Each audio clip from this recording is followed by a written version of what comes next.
Everybody, and welcome back to Gregtech. New Horizons. How's your guys' day been? Good? Let me know down in the comments below. So, last episode we took a break from machinery and got started with IC2 Crops. And it has been going amazingly. It takes a long time. Everything you see here has taken about a week to get going. So, it definitely takes a long time, but it is definitely worth it. So as you can see, we have an entire plot over here maxed out.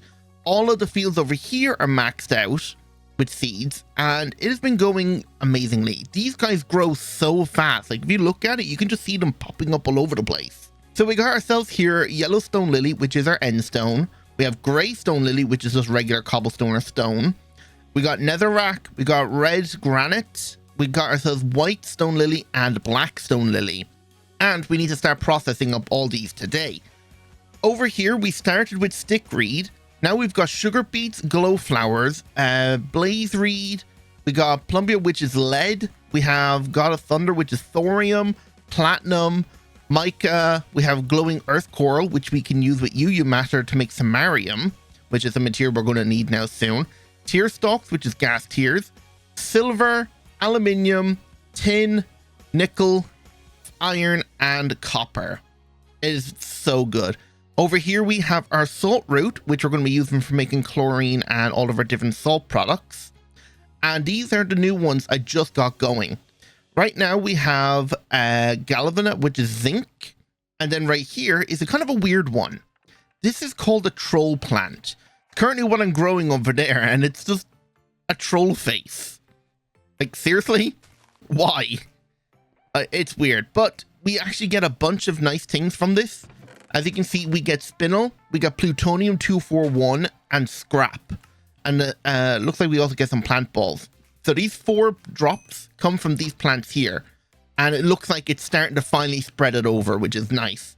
I just need a few more to get this field filled. And I might actually fill the 3 plots here with it. Over here then, we have 2 new crops as well. We have a material called transformium and space plants.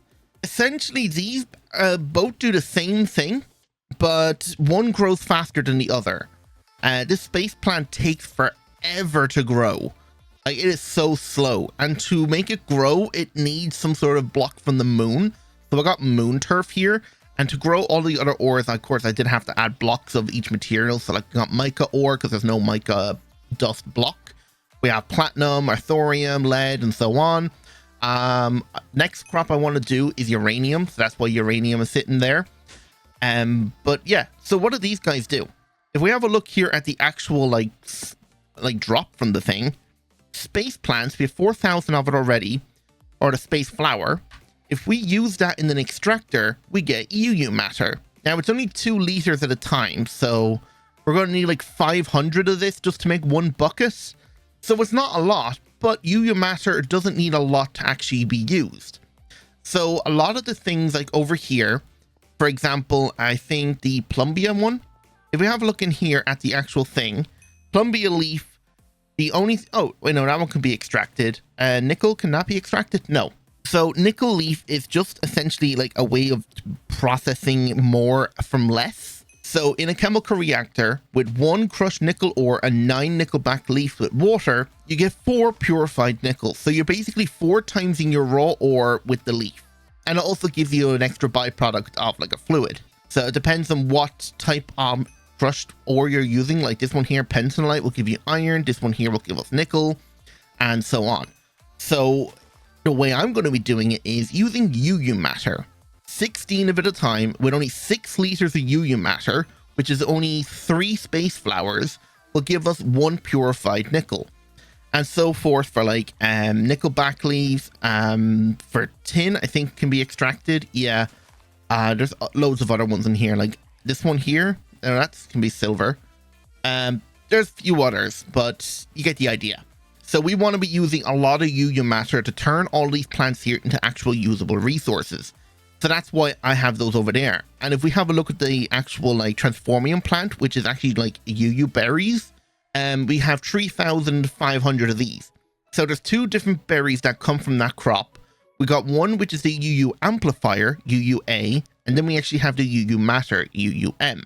So that, when extracted, actually gives more than the space flower. So that gives us 4, but the actual amplifier gives us 4 as well. We just need to put the amplifier through a matter fabricator or a mass fabricator to actually turn it into UU matter. Takes a bit of time, but I mean that IV is only 2 seconds, so it's not actually that bad.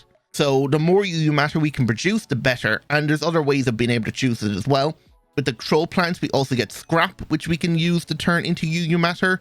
So that's another way we can do it too. So let's have a look here.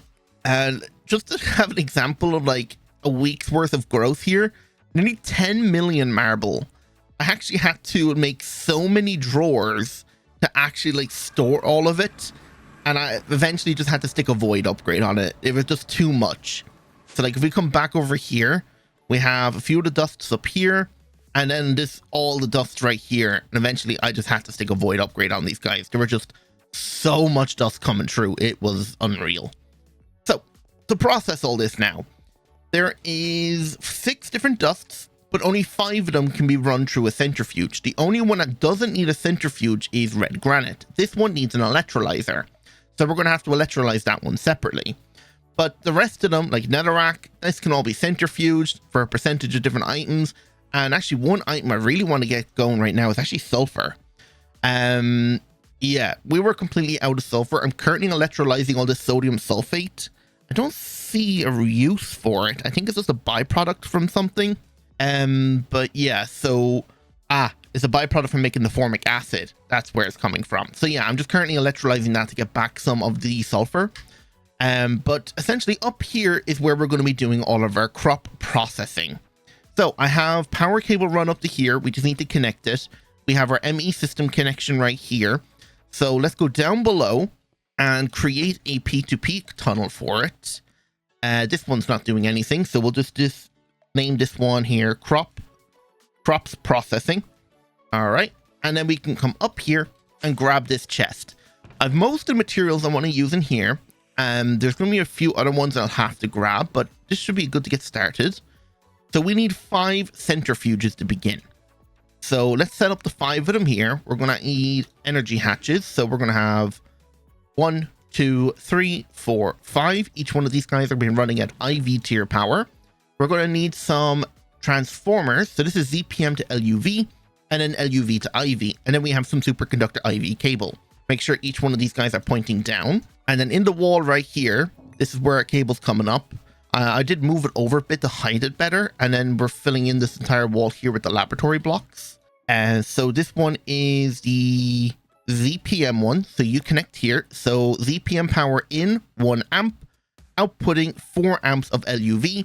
And then we want this one, which is going to connect in here. So input LUV and outputting 16 amps of IV in each direction. So that's all we kind of need. So we just need to connect the actual cable and we're done. Now we can actually hook up the power.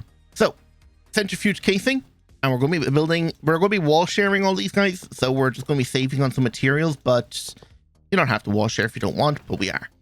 We're also going to need some input and output buses, and we're also going to need 1 fluid output hatch.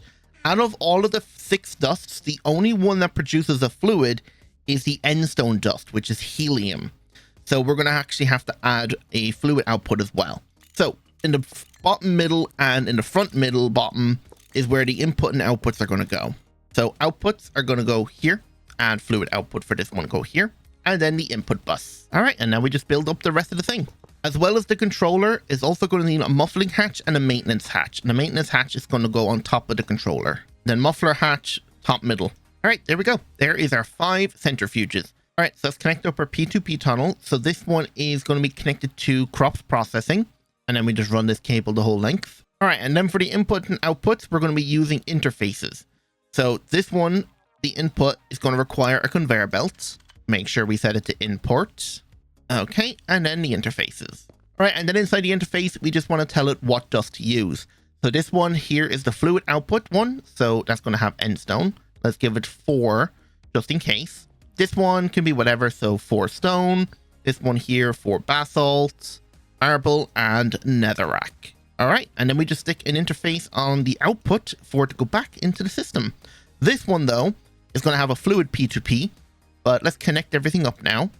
So this one here, fluid helium. There we go. The only thing to do now is the maintenance and turn the machines on. There we go. Now we're getting all of the byproducts from the stone dusts. Now, some of them we probably could turn on bulk mode. Oh, it looks like it's already doing bulk mode. 684 sand, nearly 100 buckets of helium at a time. Okay, that is a lot. Biotized dust. Yeah, this is going to be amazing. Right, what's next? I guess let's get ourselves the extractor set up. So the extractor is going to be taking these glow flowers and extracting them out into glowstone. Now, I think I want to use this one. Can I use this multi-block? I think I can. How high of a tier can we go? Osmium? Yeah, we can go the highest tier 5. Now, whether that increases the speed or the paralyzation of it, I don't know. So, I think I may already have all the blocks we need up here. Tin casings. What is this one for again? Oh, I already have it up here. Okay, so I guess we're just using the basic version, tier 1. That's what the tin casings are for? Yeah. So, this is a 5x5 multi-block. Is there enough room in the corner here for it? No. So that means we're going to have to put it somewhere else. But is there enough room for any machine? I guess we could put one electrolyzer in the corner here. Maybe I should have moved it over one so there's one gap here and there's enough room for... we'll figure it out later. I guess let's just go straight in with this guy. All right, we'll go actually with an electrolyzer here instead. It actually kind of works out. The spacing does work. If we leave one block apart in the corner here, I think we might stick the the UU matter production in corner here. So we might do that there instead. So if we're electrolyzing, then we're going to need ourselves inputs and outputs. The red granite dust, what do you produce? No fluids, just an item input and an item output. Okay. All right, this guy should be set up. So if we turn him on, there we go. Alumina dust and potassium feldspar. So lots of aluminium. And what do we get from potassium feldspar? We need to electrolyze that again, but it gives us a lot of oxygen and more aluminum and potassium. Okay, we'll leave that build up over time. So let's go ahead now and actually get ourselves our extractor going. And then we're going to, I think, need 2 ore washing plants. We'll see. All right, so that's our extractor built. And I'm trying to decide, should I make one for each and every like ore that we're going to have, or should I just run through everything through it? Like eventually we're going to go through our current backlog, so it might be a good idea to actually just do everything in the one, especially if it can paralyze. So I guess we'll just do everything in the one, see how fast it is, and if it's too slow, then we'll stop. And we're going to run this one at LUV, just to make sure it's the fastest. Hopefully it can accept 2 energy hatches now. Yes, it did. Do we have enough amperage coming through here? Yeah, we should, because there should be 16 amps coming out on each side. So we should have more than enough here. Like this is only using what, like 1 amp, 2 amps? And here we have another one, so only 6 amps are being used out of 16. So we should be okay. Now for the input and output, we're also going to have a fluid output. So, oh, we're going to have 2 fluid outputs, aren't we? We're going to have UU matter amplifier and then regular UU matter. So I think we need 2 fluid outputs. But we'll start off here with an input hatch and an output hatch. And then we'll just grab our...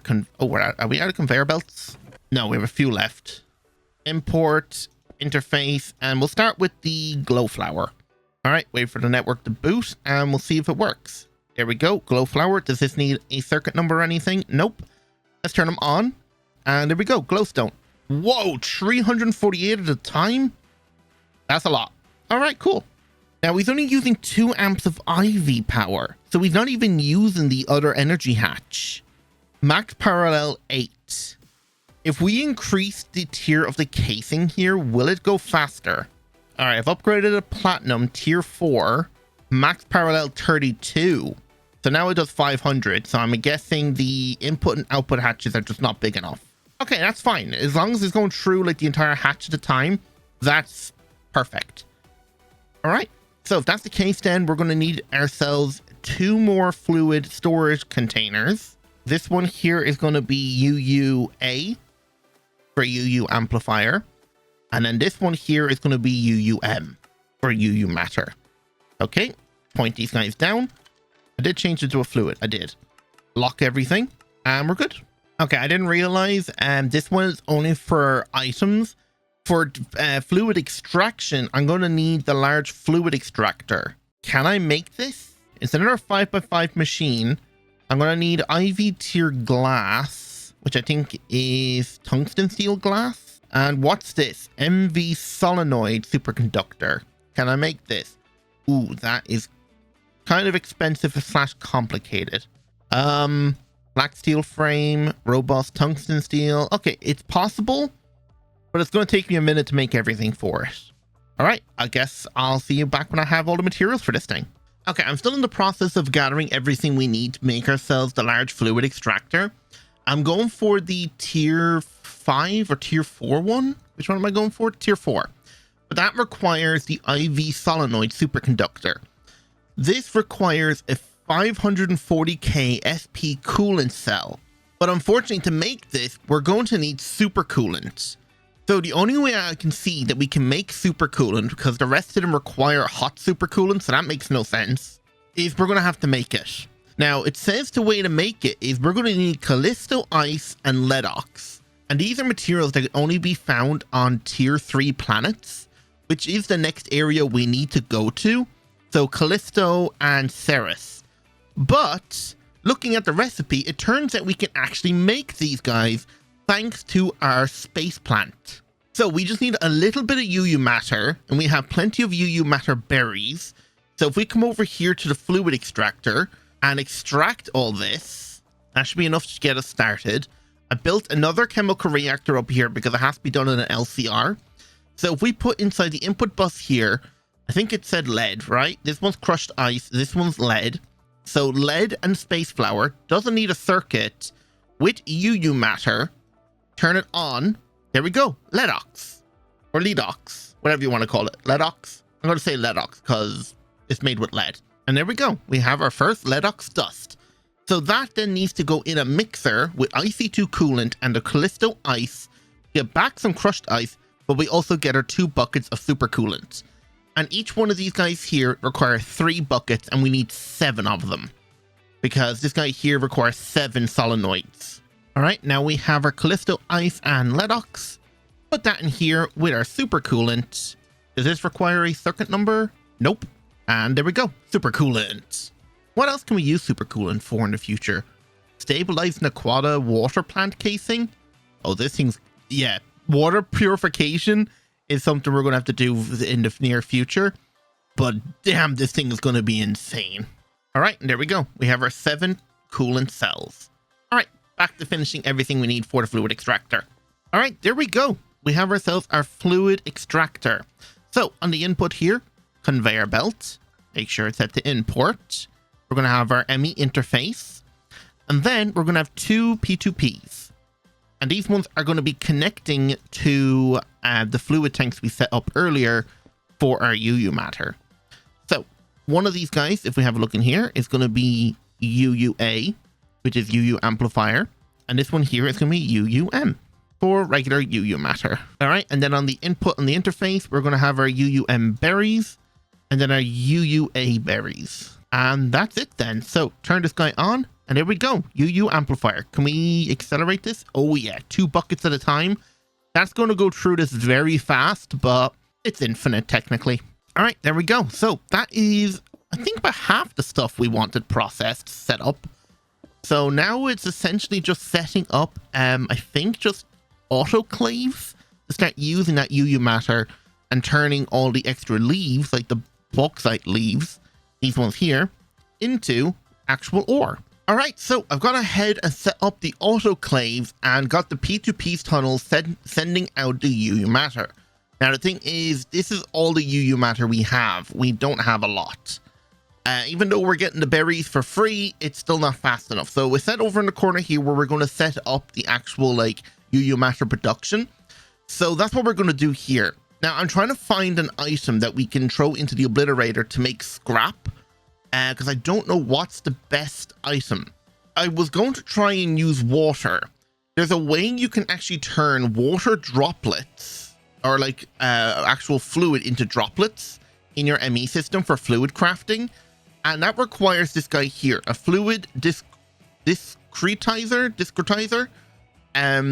Yeah, this thing, when you plug it into your ME system, if I have a look at the thing here, if you hold shift, it says when the ME fluid discretizer is attached to your ME system, it will represent the fluids that are stored in your fluid cells or storage buses as drops. They will be the item equivalent of fluid. So I think 1 drop is 1 millibucket, so 1,000 of them is 1 bucket. So I'm trying to see if these were the best option. Now I tried about like 10 stacks of this stuff through the obliterator and I didn't get a single bit of scrap. So I don't think this is going to work. And how I'm able to represent the items, because currently the only way we're actually like using fluids is through P2P tunnels. So down here, I've got myself a reservoir hatch that can hold 2 billion buckets of water, or 2 million buckets of water, or 2 billion liters. To actually see it in the ME system, you have to connect a fluid storage bus. It took me a while to figure that out, because it can't just read P2P tunnels, but this is sending water out. So if we need to pump water anywhere, we can.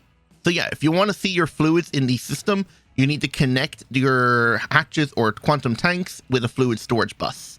So I don't think that's going to work. So what's the next best option? And we're also going to require this guy here. Now, do I have enough stuff to make this? ZPM tier circuits. Yeah, I don't know if we're going to be able to make these. These require the quantum processors. Do we actually have any of these? No. But it does also require triple HSSS and a quantum star. Now, HSSS is something I think we do have. Yeah. So if I just throw some of this through the bending machine, turn it into plates. Oh, wow, this is taking a while. Okay, we'll use the single block. So is it possible to make the quantum circuit? I believe we have everything for it. It just might take me a bit of time to make it. So circuit assembler, quantum assembly, or quantum processor, then upgrade that in here to this one, and then this one into this one. Where is it? Yeah, we should have everything we need for this. It only requires an IV one, and then to upgrade to ZPM, it's still only IV. So I think we should be able to get away with it. Right, let me see if I have all the materials to do this. All right, that took a while, but there we go. We have 9 quantum mainframe processors, our first ZPM tier circuits. And actually, by crafting all those, we unlock the LUV chapter. Nice. Still requires the assembly line, but that's something we'll look into very soon. Right, using these now, we can make ourselves our 2 field generators, IV, and make ourselves our matter fabricator. Right, now we can set this up and actually start making UU matter. Now, in terms of the material I still want to use, I guess coal might be the best option right now. Yeah, maybe coal. Since we can actually generate coal for free through the mob farm, yeah, I think this might be the best option. All right, so in the corner here, I've already half hooked everything up. So export bus is going to have coal. That's going to make scrap. Scrap will just move across with an item conduit. So you are going to insert and you are going to extract. So the scrap should get extracted out. No? Why are you not getting pulled out? Maybe I need to use like an item pipe? Oh, is it because there's a conveyor belt on it to pull in? That's what it was. So if I remove the conveyor belt, would it work? And just put an item pipe here instead? And this thing auto item output? Okay, there we go. So this thing is running and that's going to make UU amplifier. That is going to be exported out into the storage tank. And then on top of it, we're going to have our matter fabricator or mass fabricator. You're going to go there. We just need some power cable. I don't have any. So connect this here. Hopefully this doesn't explode. Good. All right. And then this guy will have a double P2P here and on top, I'd say. Oh, you make it for free. You just need power. Oh, okay. Oh, that's actually really good then. I didn't know it did that. Oh, that's actually perfect then. So if that's the case then, what we'll do then is this one here is going to be fluid. UUA. We'll set this here. That should automatically output the UU amplifier into here. Yep. And then we'll point the machine up the way. Yeah, it's definitely using it now. And then we'll just turn this one here into just a regular UU matter. So UU matter input. There we go. So now we'll export out once we turn it on. And then it'll start inputting into the autoclaves here. Okay, cool. So we can actually start then by just putting these guys in here. So if we put that in there, did it turn on? Oh, that's a long time. 312 seconds? I thought it was a lot faster than that. Autoclave, I guess maybe different. Oh, I see. Different materials have different times. Yeah, so platinum. Oh, wow. The lowest tier is HV. So yeah, 312. I guess if we really wanted to go even faster, we'd need the industrial autoclave. But unfortunately, I believe this needs a material that we can't get right now, because I think we need the LUV tier alloy blast smelter. So we can't make this right now, but it is something we can do very soon. Naquada. Okay, yeah, we need that. And samarium. So we need to get samarium set up going. Okay, if that's the case, then we'll just set them up and just let them run.